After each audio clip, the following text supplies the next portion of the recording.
சென்னை ஈக்காட்டுத்தாங்கல் முனீஸ்வரர் ஆலயம்.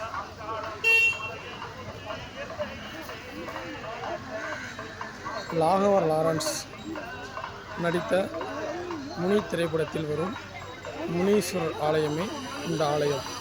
சென்னை ஈக்காட்டுத்தாங்கலில் மிக பிரம்மாண்டமாக உள்ள ஒரு ஆலயம். மிக சிறப்பாக உள்ளது. நன்றி. செய்திகளுக்காக முத்துசூர்யா.